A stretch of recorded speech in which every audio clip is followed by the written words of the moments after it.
பன்னிரண்டில் நூறு வெண்ணிலாக்கள் தோன்றும், ஆனாலும் அனல் பாயும்.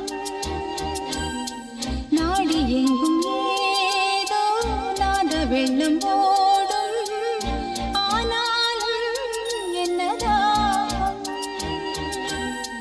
மீசை நிற்கும் வண்ணம் தீ வளர்த்ததென்ன, தூபம் போடும் நேரம் தூண்டிலிட்டதென்ன. என்னையே கேட்டு ஏங்கினேன் நான். என்னுள்ளே பல மின்னல் எழும் நேரம் எங்கெங்க